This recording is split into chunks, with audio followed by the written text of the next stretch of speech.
Muli po, tatalakayin natin ang paksang unfaithfulness. Pataway maging malinaw sa atin ang paksang ito. Muli kong inayahan ng bautisa na buksan natin ang ating mga Biblia sa Jude chapter 1, verse 5 to 13. Jude chapter 1, verse 5 to 13.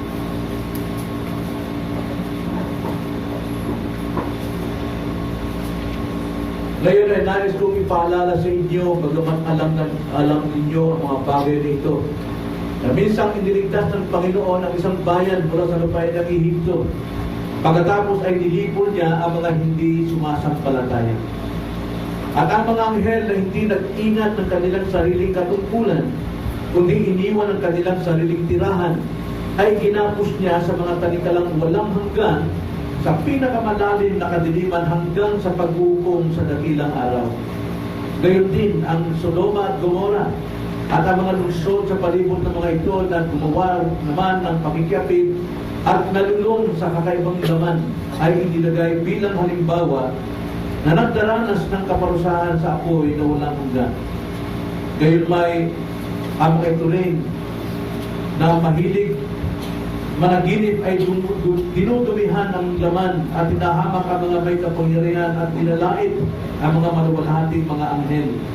Subalit si Miguel na arkanghel na makipaglaban sa Diablo ay nakipagtalo tungkol sa katawan ni Moises ay hindi nangahas gumamit ng isang hatol na may pag-alipustaran sa kanya, kundi sinabi, sawayin ka nawa ng Panginoon. Subalit na inaalipusta ng mga ito ang anumang bagay na hindi nila nauunawaan at sa pamamagitan ng mga bagay na likas nilang nalalaman, kagaya ng mga hayop na walang pag-iisip, sila ay binawasak. Habag-habag sila, sapagkat sila ay lumakad sa daan ng Cain at sumunggab sa kabalian ni Balaam dahil sa tupa at napahamak sa pag-imagsiksikura. Ang mga taong ito ay pawang mga batong natatago sa inyong mga pagsalo-salong may pag-ibig kapag sila ay nakikipagsalo sa inyo ng walang takot, na ang pinangangalagaan lamang ay ang kanilang sarili. Sila ay mga ulap na walang tubig, tinatangay ng mga hangin, mga punong kahoy na walang bunga sa pagkatapos ng taglagas, na 2 ulit na namamatay, na binubunot hanggang ugat. Nagngangalit na alon sa dagat na pinabubula ang kanilang sariling kahihiyan. Mga pagalagalang bituin na silang pinaglaanan ng pusikit na kadiliman magpakailanman. At sa mga ito rin naman si Enoch na ikapitong saring lahi mula sa Kayadan ay nagpahayag na sinasabi, narito dumating ang Panginoon na kasama ang kanyang laksa-laksang mga banal upang igawat ang hatol sa lahat at upang sumbatan ang bawat kaluluwa sa lahat ng kanilang masasamang gawa na kanilang ginagawang may kalikuan at sa lahat ng mga bagay na malupit na sinalita sa Kanya na mga hindi makadiyos na makasalanan. Sa salita ng Panginoon, tayo po ay manalangin. Panginoon, minsan pa humingi kami ng iyong pong gabay at tulong sa aming pong mahihilang kaisipan at laman upang maunawaan namin ang iyong salita at makita namin ang kalagahan po ng iyong pong pagtuturo tungkol sa aming buhay at sa darating. Gamitin niyo rin po mga nakaraan upang mamulat kami sa katotohanan ng aming pong kasalukuyan. Dalangin namin, Panginoon, buksan niyo ang aming mga puso't isipan upang matanggap namin ang mga katotohanan, makapag-iiwas sa amin at puprotekta sa amin sa mga kasamaan at kamalian. Yung aming dalangin sa pangalan ng Panginoon Jesus. Amen. Naulam natin na unfaithfulness ay hindi po magandang pangyayari o isang hindi magandang salita na ating titignan sapagkat madalas natin nakikita ang narinig ang unfaithfulness sa mag-asawa. Nasisira po ang pamilya, nasisira ang relasyon sa mga anak, sa ibang sangkot tungkol po sa unfaithfulness. Mayroon din pong unfaithfulness sa trabaho, unfaithfulness po sa kaibigan, unfaithfulness sa iglesia, at higit sa lahat, unfaithfulness sa Diyos. Kaya nga po ang unfaithfulness, ito po ay kasumpa-sumpa sa ating Panginoon, kanya itong kinapupuutan. At nakita natin ng aklat po ng Jude, ito po talagang diretsahang nagtuturo sa atin sapagkat kung ano nangyari sa panahon nila, nangyayari sa ating kasalukuyan at mangyayari sa ating hinaharap. At ito isang napakagandang paksa alang-alang sa atin, mga Kristiyano, na huwag tayong magulag, madimla ng mga kalokohanan na nakikita natin sa ating kasalukuyan. So ipaglaban natin ang ating katapatang pamumuhay bilang Kristiyano. At ikalawa, atin din namang isumpa, i-condemn natin ang unfaithfulness living o ng Christian living. Nakita natin na ang unfaithfulness ay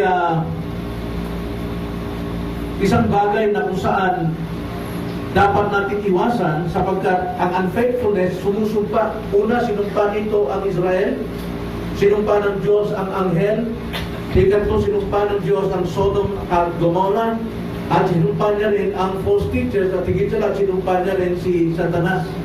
Na ngayon, bagamat Satanas ay nandoon po sa kadiliman, na walang hanggang kadiliman, sa bottomless pit, naghihintay po ng kanyang judgment, pero ang kanyang galamay, ang kanyang mga demonyo ay kumikilos sa ating kapaligiran. Kaya lahat po na nangyayari sa atin ngayon, gawa pa rin ni Satanas directly and indirectly. Kaya bilang mga tao na makalaman, mayroon tayong flesh, mayroon tayong emotions, damdamin, at tayo ay prone to temptations, dapat tayo maging maingat. Maging matapat tayo sa ating pamumuhay bilang mga tinubos ng Diyos. Ngayon, simulan natin ang pang-anim na unfaithfulness. Na ito po ay sumumpa dito sa verse 10 sa mga ignorant people. Verse 10, ganito ang sabi. Verse 10. Sorry.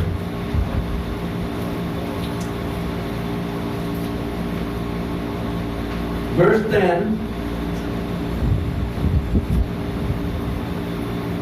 Subalit inaalipusta ng mga ito ang anumang bagay na hindi nila nauunawaan, at sa pamamagitan ng mga bagay na likas nilang nalalaman, kagaya ng mga hayop na walang pag-iisip, sila'y winawasa. Now, nakita natin ang context na tumutungkol ito sa mga taong walang alam, walang malay, higit sa lahat sa mga bulaang mga teachers at guro. Sila po ay tinuturing na mga taong ignorant people, mga taong nagmamagaling sa kanilang sarili.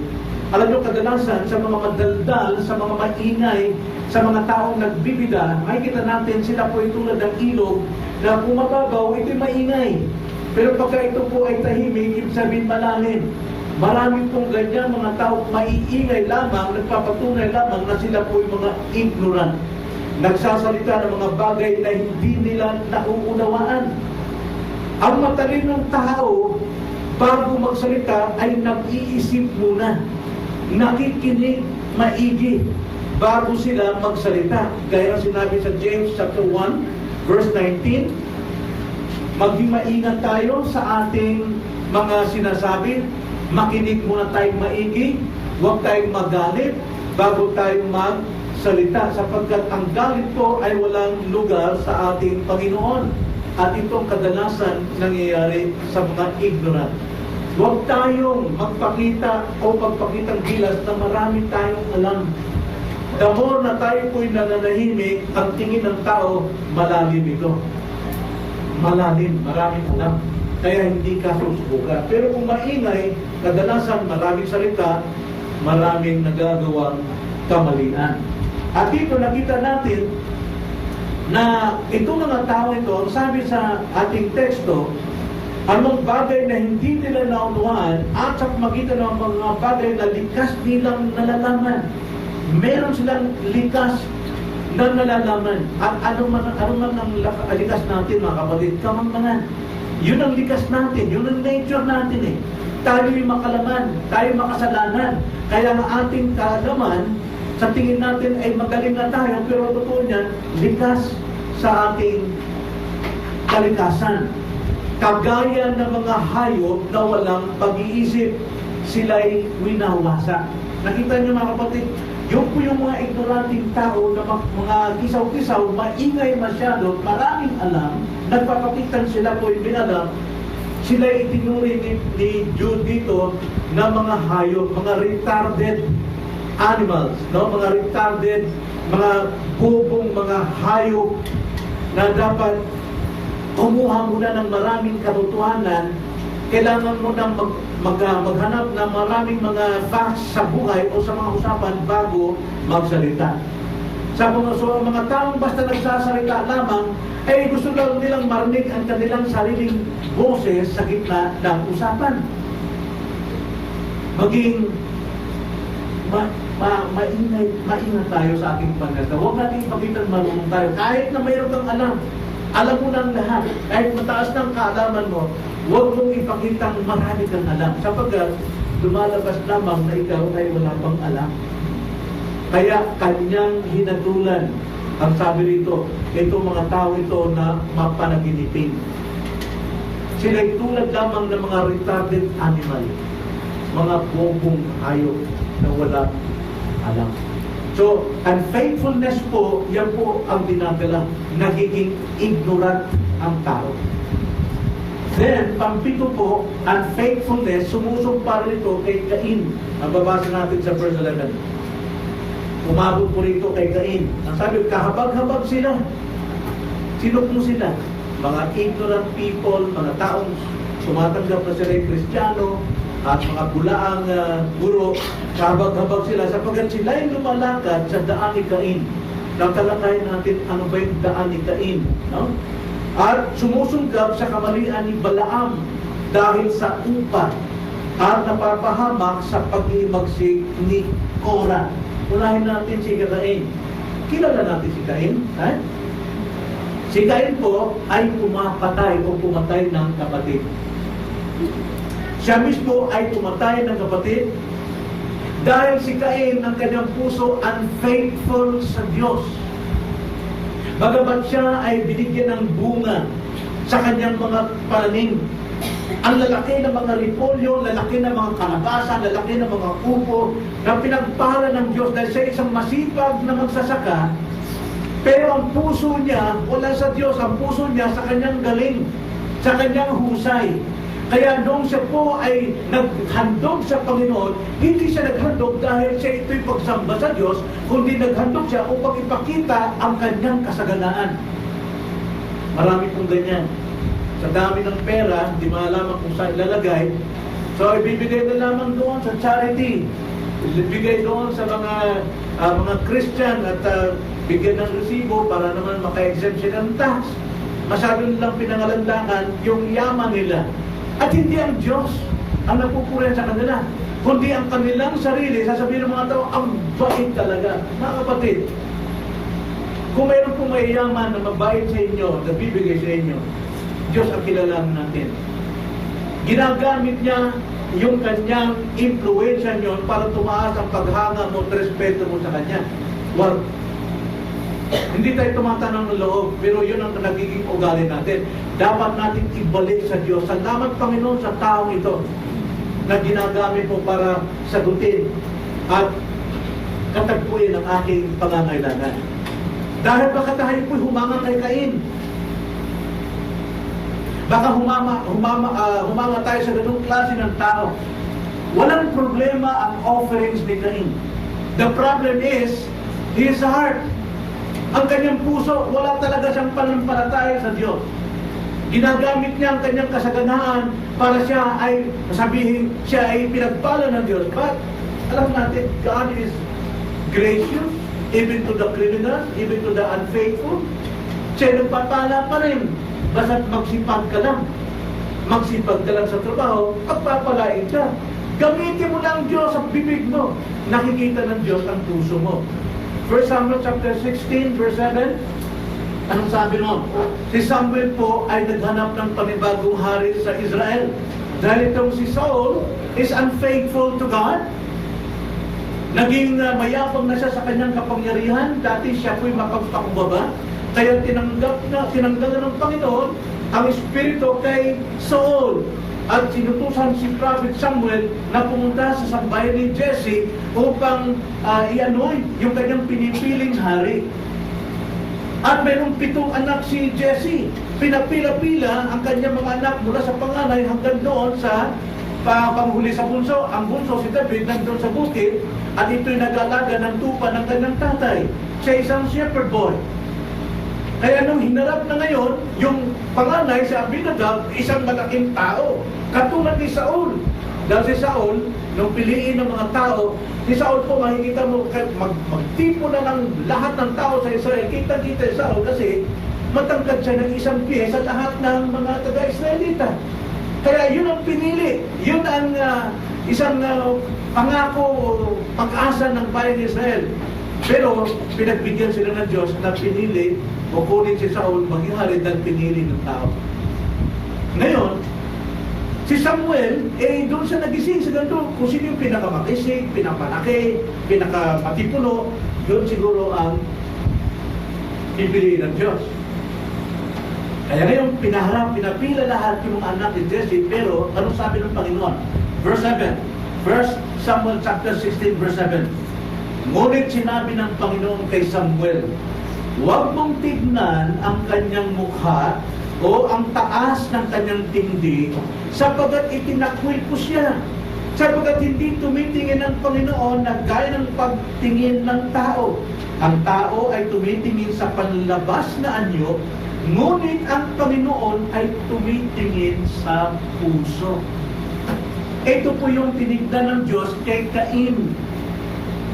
Malalaki yung offerings ni Cain sa kanilang pagsamba, bagamat si Abel ay isang tupa lamang. Isang tupa. Alaga niyang tupa. Maliit lamang ang halaga. Ngunit yun ang tinunogdan ng Diyos dahil yung puso ni Abel sumusunod sa Diyos dahil sa kanyang pananampalataya. Kaya sinunod niya na ang pag-offering dapat mayroong pag-aalay ng buhay. At ang inalay na buhay rito ay ang tupa. Ngunit itong kay Cain, pag-aalay ng kanyang bunga, ng kanyang kasaganaan, ipinakita niya. At dahil si Cain ay unfaithful sa Diyos, sino mang nalalayo sa Diyos, nalalapit po sa kasalanan. Kaya nga po, itong naging sanhi para patayin niya ang kanyang kapatid dahil sa inggit at selos. Anong ika-inggit ni Cain sa kanyang kapatid? Ano isa kakaselos niya? Pinagpala siya ng higit.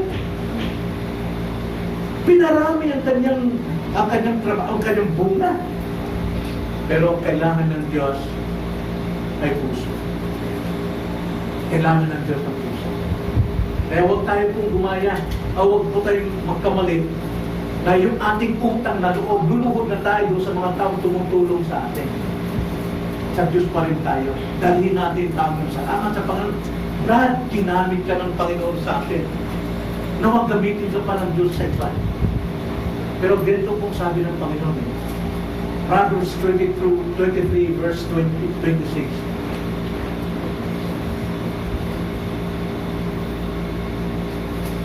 Anak ko, ang puso mo sa akin ay bigay. At magmasid ang iyong mga mata sa aking mga daan. Yan po ang sinabi ng Panginoon sa atin. My son, give me your heart and let your eyes observe my ways. Ano man ang ginagawa natin, pagsamba, pakikinig ng salita ng Diyos, pangangaral, pagtuturo, pagmamaneho, pagnenegosyo, pangangalaga sa ating mga anak, pagtatrabaho natin sa ating trabaho, ang sabi ng Diyos, my child, give me your heart. Nais ng Diyos, puso po ang nais sa atin.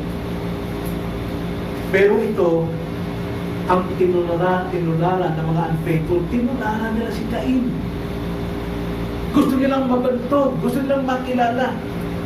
Gusto nilang manguna sa ibang kapatid. Ayaw nilang sila ay nalalamangan ng kanyang kapatid na si Abel.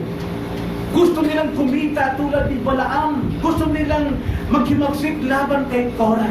At dahil dyan, pinatay ni Cain ang kanyang kapatid because of unfaithfulness. Then pangwalo, unfaithfulness ay sumumpa kay Balaam. Si Balaam. Uli, basahin natin ang 11. Kabag-kabag sila. Sino sila?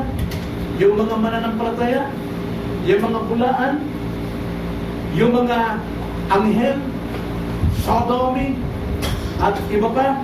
Kabag-kabag sila sapagkat sila ay lumalakad sa daan ni Cain at sumunggab sa kamalian ni Balaam dahil sa lupa. Now, si Balaam po, isang propeta. Pero siya po ay isang bulaan. Bagamat propeta talaga siya ng Diyos. Pero tinawag siyang bulaan sapagkat unfaithful siya sa Panginoon. Isa siyang propeta na walang alam sa kalooban ng Diyos. And yet, siya po'y nagpo-prophesy. Maraming nakikinig sa kanya. Maraming humahanga. Maraming nagtitiwala. Lalo na ang hari kong si Balak. Nagtiwala talaga kay Balaam. Kaya humingi sila ng advice kay Balaam. Para kung si Balak naman, sumpain yung Israel para si Balak ay maging matagumpay sa kanyang paghahari.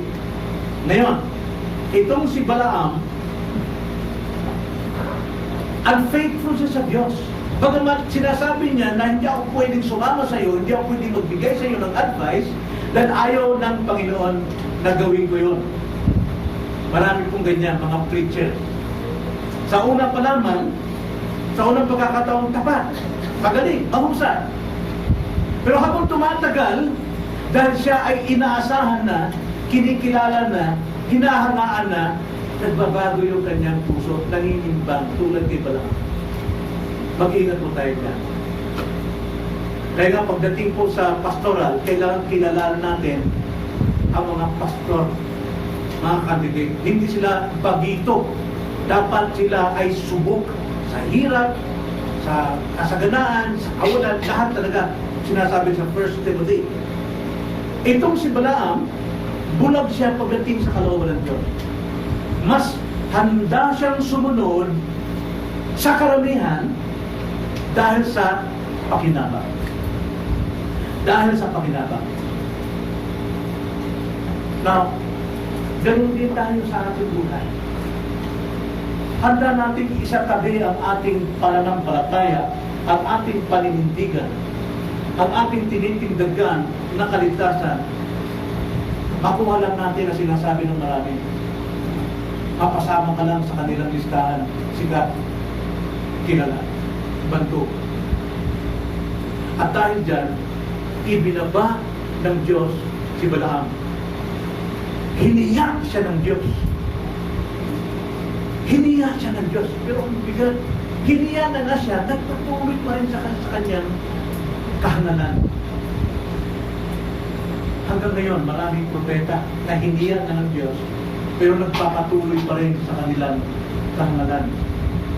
Itong si Balaam, ginamit ng Diyos yung asno. Yung asno. Ganito ang sabi, basahin lang natin para makita natin ang context ng ito. Ganito ang sabi. Noong ayaw ni Balaam sa Panginoon na sundin ang mga sugo ni Balaam, pero dahil sa kanyang nais na kumita, sayang din ito, kikita ko, parang gano'n. Nagpunta pa rin siya, dala niyang pangalan ng Diyos. At dahil alam ng Diyos ang puso ni Balaam, bagaman siya nagsasabi ng katotohanan, pero puso ay hindi tama, sinaway siya ng Diyos. At itong kahiyan, yung sinasakyan ni Balaam na asno, na matagal niya nang sinasakyan, na talagang obedient sa kanya, sa lahat ng kanyang gagawin. Natuturuan ko nga pwede pa lakad siguro yung asno, pwede magsayo sa kanya, no? Talagang kasama niya ito. Nakita naman ka ng gano'n, maasas di ba? Gano'n. Pero tingnan nyo, habang sila naglalakbay, patungo roon sa teritoryo ni Balak, ito ang sabi 23, nakita ng asno ang anghel ng Panginoon na nakatayo sa daan. Kalahin mo yung aso nakakita ng anghel. No? Bakit? Walang may imposible ba sa Diyos? Wala. Hawak ang kanyang tabak. Yung anghel, nagliliyab yung tabak, yung kanyang itak. Habang sila patungo sa daan na yun. At ang asno ay lumiko sa daan. Lumiko siya. Dahil papatayin sila ng anghel eh. No? Pati si Balaam. At nagtungo sa parang. Pinalo ni Balaam ang asno upang ibalik siya sa daan. Tigas mo ba? Pa! Pinalo siya. Pinalo niya. Para bumalik.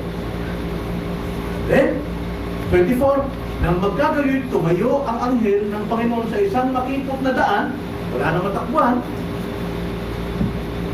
Sa pagitan ng mga ubasan na may bakod sa magkabilang panig.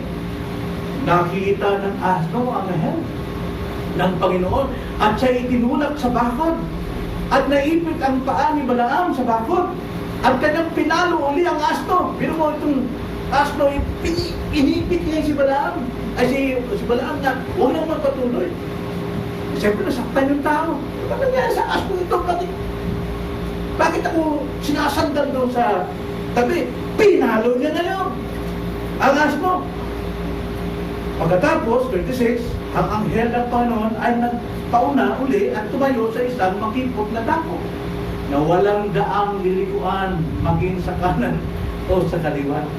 Nang makita ng asno, nakikita ng asno. In the third time, ang anghel ng Panginoon ito ay lumugmok sa ilalim ni Balaam. Wala na. Dumapa na talaga yung asno. Wala na magawa. Talagang dumapa na siya, lumugmok na. Ang galit ni Balaam ay nag-alam at kanyang pinalo ng tungkod. Ang asno pinalo ng kanyang tungkod. Hindi yung latigo, kundi yung tungkod na niya talaga pinagpapalo ito. Ngayon, ang ginawa sa verse 28, ibinuka ng Panginoon ang bibig ng asno. Let there be words. Binuka ng Panginoon ang bibig ng asno at ito'y nagsalita, nagsabi kay Balaam, Anong ginagawa mo? Kung sa'yo, o ba ako'y paluin mo ng paluin 3 ulit? Sinabi ni Balaam sa asno, sapagkat pinaglaruan mo ako. Kung mayroon lamang akong tabak sa aking kamay, sana'y pinatay na kita ngayon. At sinabi ng asno kay Balaam, di ba ako iyong asno sa iyong sinakyan sa buong buhay mo hanggang sa ano na ito? Gumawa na ba ako ng kailanman ng ganito sa iyo? At kanyang sinabi, hindi. 31. Nang magkagayoy, iminulat ng Panginoon ang mga matay ni Balaam at kanyang nakita ang anghel ng Panginoon na nakatayo sa daan, hawak ang kanyang tabak at kanyang iniyukod ang kanyang ulo at nagpatira pa. Nakita niya, mamamatay na pala siya. At dahil sa takot niya, ay talagang sumamba siya, talagang lumukod siya, nagpatira pa siya. Dito at sinabi sa kanya ng anghel ng Panginoon, bakit mo pinalo ang iyong asno ng ganitong 3 ulit? Narito, ako'y naparito bilang kalaban sapagkat ang iyong lakad ay masama sa harap ko. Nakita niyo? Kita ang puso. Wala. Pero tingnan niyo, marami pong mga tao namumulat sa katotohanan ng mali siya, pero hindi nagbago. Hindi nagbago. 33, nakita ako ng asno at lumihis sa harap ko ng 3 ulit. Kung hindi siya lumihis sa akin, napatay na sana kita ngayon at hiniyaan itong mabuhay. Mga kapatid, Balaam. Marami pong Balaam sa ating panahon ngayon na handang umamin na si mali. Handang ungkinin na si nagkamali. At nakita niya ang Diyos, nakita niya ang babala, narinig niya ang babala. Pero nagpatuloy pa rin si Balaam. Marami pa rin siyang sinira mga anak ng Diyos. Pero kung di dahil sa asnong yun, patay na sana si Balaam. Alam niyo, sa buhay natin, may providensya ang Diyos. Sa ating kamalian na pinagmamalaki natin, ignorant tayo, nagmamalaki tayo, pero may providensya na nagugulat ka. Mayroong boundaries ang Panginoon upang mabangga ka doon at mamulat ka sa iyong sarili, nagkamali ka. please, huwag mo lang aminin. Gawin mo ang dapat gawin na ituwid ang kasalanan. Buhay natin mga kapatid, mayroon tayong landas. Diretsong landas binibigay sa atin ng Panginoon, pero palit-ulit tayo sa buhay natin. Pero bawat corner ng buhay natin, there is always boundary. May boundary sa bawat buhay natin para mapangga tayo ron. Babalik tayo muli sa tama. Liliko naman, bangga na naman tayo. Babalik naman tayo sa tama. Kapatid, huwag mo nang paramihin ang bukol mo. Baka dumating ang panahon ay tutuluyan ka na. Hindi lahat ang Diyos ay pag-ibig. Ang Diyos ay judge. Isa siyang hukom at hanggang magparusa sa mga taong ignorant, like Cain and Balaam. Then, pang-siyam, unfaithfulness ay makikita natin sa kanyuan ni Korah. Hindi ito Korah Francisco, kundi si Korah na pinsan ni Moises. Pamangkin, I think. Verse 11, kabag-habag sila sapagkat sila'y lumakat sa daan ni Cain, kriminal, at sumunggab sa kamalian ni Balaam dahil sa upa, mahilig sa pera, at napahamak sa paghihimagsik ni Korah. Sana huwag tayong umabot doon sa paghihimagsik ni Korah. Ano po yung paghihimagsik ni Korah? Mababasa natin sa Numbers chapter 16 ang ganong pangyayari. Now, basahin natin ang number 16, verse 1 to 3. Ganito ang sabi. Si Korah, na anak ni Izhar, na anak ni Kohat, na anak ni Levi, kasama sina Dathan at Abiram na mga anak ni Eliab, at si On na anak ni Pelet na mga anak ni Ruben. Now, ito pong si Korah, ito yung lahi ng mga pari. No? Anak ni Levi. Na si Levi, anak ni Aaron. Si Aaron ay kapatid ni Moises. Si Levi, pamangkin. Sa makatwid, ito yung mga apo na kamag-anak ni Moses, itong si Korah. Itong si Korah naging balakid sa buhay ni Moises. Isang kamag-anak, isang pinsan, at nagdesisyon na mas angkop daw siya na maging leader ng Israel. Gusto niyang palitan si Moises dahil si Moises para sa kanya ay sobra na. Nagmamalabis na. Nauhangat ni Moses sa ginawang ito ni Korah na siya'y kumuha ng lahat. How many leaders nakuha niya sa buong Israel? 200 plus. Para kumampi sa kanya, para sumalakay kay Moses, pababain si Moises sa leadership at siya ang bababang takas. Now, sa ginto nakita ni Moises na isang tulungan si Korah. At si Moses ay nakiusap sa kanila, huwag yung gawin yan, bukas pumarap kayo sa Panginoon. Kayo at iyong pamilya. At siya'y nananalangin sa Diyos. Now, pero nais ni Moises na magkaroon talaga siya ng makakatulong sa ministeryo. Pero hindi ganitong klaseng tulong. Dahil gusto nang umupo itong si Korah, nandiyan pa si Moises. Wala na siyang pasakop. Siya at ang kanyang sambayan at mga tagasunod pinatay ng Diyos because of his unfaithfulness. Isa lang, dahil lang kay Korah. Pero lahat ng kanyang mga kamag-anak, lahat ng sambayan at mga tauhan namatay. Na gusto kong basahin ito. Number 16, verse 22.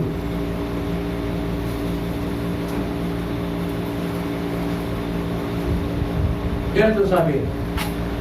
Si Moses ngayon ay nagpatira pa sa Diyos na nagsabi, O Diyos, na Diyos ng mga espiritu ng lahat ng laman, sa pagkakasala ba ng isang tao ay magagalit ka sa buong kapulungan? Isang tao lang, mga kapatid, ha?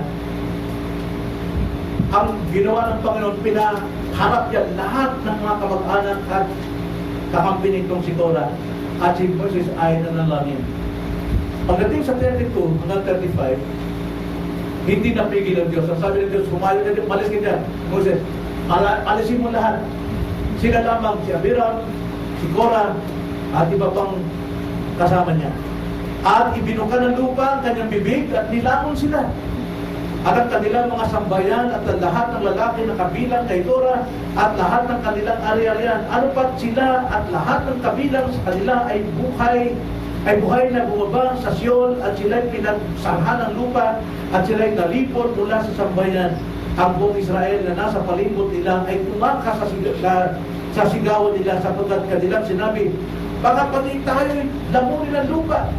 Kaya po'y na lumabas mula sa Panginoon at nilamon ang 250 lalaki na nagandog ng insenso. Nakita nyo, 250 leaders na naakay ni Korah. At dahil dyan, because of unfaithfulness of one man, gustong palitan si Moises, ang daming napamakas. Kaya kung tayo din, huwag tayo mag-isip na maging leader kung hindi Diyos ang magbigay sa iyo ng kakayanan. Mapapahamak lang yung mga taong madadala mo. Kung unfaithfulness magdala. Then lastly, unfaithfulness ay makikita natin sa mga first Christians, unang Kristiyano sa panahon yun. Verse 12 to 13. Ang mga taong ito ay pawang mga batong natatago sa inyong mga pagsalo-salong may pag-ibig kapag sila'y nakikipagsalo sa inyo ng walang takot, na ang pinapangalagaan lamang ay ang kanilang sarili. Sila'y mga tulad na walang tubig na tinatanay ng mga hangin, mga punong kahoy na walang bunga sa pagkatapos ng taglagas, na 2 ulit ng namatay, na binunot hanggang ugat. Marami po sa time na yon, mga totoong Kristiyano, the first Christians sa time na yun ni Jude, ay marami pong napasubo dahil may pumasok na mga unfaithful. Now, tingnan yung summary mula sa Israel hanggang sa Siyam na pinanggit natin. Marami pong napapahamak because of these unfaithful people. Sila po ay, sabi ni Jude, sila'y pawang mga bato na natatago sa inyong pagsasalo-salong may pag-ibig. Kasama sila sa mga pagdasalo. Pero sila'y mga bato, pabigat, may lihim. At nakikita natin, hindi posibleng maligaw maging ang pinaka-elect. Maaring dalhin sa pagkaligaw pero wala pong maaring kapamakan. Pero pwedeng maligaw. Sinabi ni Jude na itong mga taong ito ay nag-iwan ng dumi doon sa Lord's Supper ng fellowship. Nag-iwan sila ng dumi. Dinumihan nila ang banal na mga bagay. At sila inilarawan ni Jude na isang ulap. Ulap, ang sabi dyan, walang tubig. Pagka ang ulap pong walang tubig, mga kapatid, mabilis po ang takbo niyan pag hinihipan ng hangin. Makikita niyo kung kayo nasa aeroplano. Pagka kayo nasa aeroplano, dahil ang ulap, parang nasa baba na, yung langit ay nandun na sa ilalim. Baliktad na eh. Pero makita mo, pagka ang aeroplano ay pumasok doon sa ulap na madilim, talagang mayroong alog talaga, puno ng tubig. Pero yung ulap na walang laman tubig, ang bilis pong dumaan yan, mabilis pong nagagana ng aeroplano rin, mabilis din ang masunog. Wala pong tubig. Ganon din po ang mga unfaithful na ito. Sila po ay walang laman. Sila ay nakatakda lamang sa kapamakan. Sila ay ulap na walang tubig, tinatangay ng hangin, tinatangay ng iba't ibang mga araw. Philippians chapter 4 verse 11 hanggang 12. At ikalawa, sinabi, ito'y tulad ng puno, walang bunga sa taglagas. 2 ulit na namamatay hanggang sa binubunot hanggang sa ugat. Ano po yung bakit walang bunga pag taglagas? Kung kailan naglagas, nagkakabunga, puno. Ano po ito? Puno po ng igos. Pagka ang igos po ay nagdahon na yan, mataba, handa na po mamunga yan. Pero kapag ka ito'y namumunga na, nawawala ang dahon ng sumisibo na lamang ay bunga pagdating sa takinig. Kaya wala na pong dahon yan kapag ka nabunga. Kaya nung makita ng Panginoon yung igos na punong-puno ng dahon, ibig sabihin, may pangako ito, may makikita ang nagsisimulang bunga. Pero walang makita ang Panginoon. Kasi yung mga bubod na yun, pwedeng kainin. Kaya sinumpa ng Panginoon, puros dahon lamang. Ito yung mga punong ito. Puros dahon, walang bunga. Pagdating sa taglagas, wala talaga. 2 beses silang pinapatay at binubunot. Kailangan bunutin. Ganyan po ang mga unfaithful. Wala po talagang panutunguhan. Puros po, pangako ang kanilang buhay. Puro parang pag-asa na lahat. Ito, pag-asa. Pero sila man ay mapapahamak. Pangatlo, sila tulad ng alon. Sa mga nakita ng alon na pag-alon niya, tumitigil sa gano'n. Sa picture lang yan eh. Diba? Sa picture, makikita mo yung mga nag-surf. Sa ilalim ng parang... Pero makita mo walang alon tumitigil. Karamihan ng alon, humahampas talaga doon sa dalang pasiga. May alon, may power siya, pinapupulaan niya kanyang sarili. Pero pagdating doon sa dalang pasiga, pasag siya. Ganyan po ang mga unfaithful. Punong-puno ng pangako. Punong-puno ng kagandahan sa kanyang buhay. Pero wala siyang panutunguhan. Tulad ng bituin. Ang sabi ni Julito, nakalaan sa pusikit. Ang bituin, hindi po yan nagliliwanag kapag may araw. Yan ay para sa pusikit talaga. Nagpapaganda ng tanawin sa kalangitan. Nagbibigay liwanag na tamang-tamang katamtamang liwanag sa daigdig. Pero itong mga tao ito, may liwanag, pero sila'y angkop sa kadiliman lang. Hanggang kadiliman lang sila. Ito po yung mga unfaithfulness. So, brethren, unfaithfulness will condemn us. Ito po ang susumpa sa atin. Sundin natin ang Diyos. Maging masunodin tayo sa Diyos habang tayo nabubuhay pa. Buhay tayo sa mundong ito pero hindi makamundo. Mamuhay tayo sa mundo pero hindi makamundo. Ang mundong ito ay dadalhin tayo sa maling daan. Manatili tayo sa Panginoon.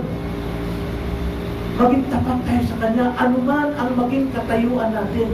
Anuman ang magiging circumstance sa buhay, manatili tayong tumayo sa katotohanan ng salita ng Diyos, buhay Kristiyano. Kaya ang tanong ko, kanino kayo sumusunod ngayon? Sino ang sinusundan nyo na magbibigay sa inyo ng pag-asa? Kailan darating nyo? Totoo bang darating nyo? Samantalang ang Diyos narito lang sa puso. Isang dagka lang sa iyong bibig, sabihin mo lang, Lord, I believe you, I trust you. Yun ang yung pag-asa. Romans 10:9 and 10. Isang bibig lang, sambitin ang pananampalataya sa Panginoon at ikaw ay maligtas. Wala tayong ibang pagpipilian na makapagbibigay sa atin ng tamang daan kundi ang maging tapat sa Panginoon. So gumawa tayo ng lahat ng paraan ng katapatan na abutin din natin ang mga taong nasa labas ng iglesia at maaaring nasa loob din ng iglesia. Huwag natin kitain ang ibibigay ng mundo. What does it profit a man if he gains the whole world and loses his one soul? Ano makukuha natin dyan? Okay, mag-i-enjoy ka sa lupang ito. Yes, enjoy! Eat and drink and you will die. Enjoy! Pero pagkatapos nun, ano mangyayari sa'yo? Wala ka nang naakay, wala ka nang nabigyan ng panuto, pati ikaw mapapahamak pa rin. Aralahan natin, ano bang pinakamahalaga sa buhay natin? First things first. Ano ba ang una? Makinig, maigit.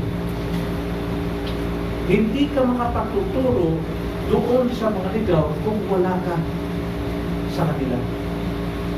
Kung hindi mo tinuturing din yung sarili na ikay mahina para akuin at hamunin ang mga mahihina tulad mo upang sila'y lumapit sa makapangyarihan. Pero kung ikaw ay wala sa kanila at naroon ka sa mundo, wala kang maakal. Hindi mo masusunod ang Great Commission. Kinumission tayo ng Diyos, every one of us. Matthew 28, verse 19. Go make disciples. Yun ang pangunahing verb, make disciples. Hindi yung go and preach the gospel. Hindi yun ang pangunahing verb, kundi ang pangunahing utos ay gumawa ng mga alagad. At pagkatapos, bautismuhan sila. At pagkatapos, isama sa isang iglesia upang turuan sila hanggang sa pagdating ng Panginoon. Kaya kung nasa sanlibutan ka, wala kang maakay. Tulad ka ng ulap, walang tubig. Tulad ka ng puno, puros dahon. Matutuyo at walang bunga.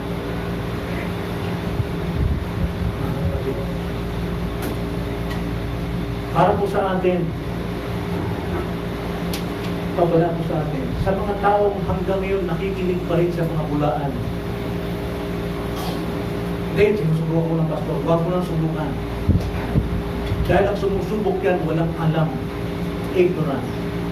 Kung bibilang kita ng lason sa bote, sabihin mo, subukan mo nga kung maramang mamatay ka, walang matinong tao susubok na alam yung lason. Right? Alam mong lason ang turo nitong mga bulaan, bakit mo susubukan? Wala mas kapinuan.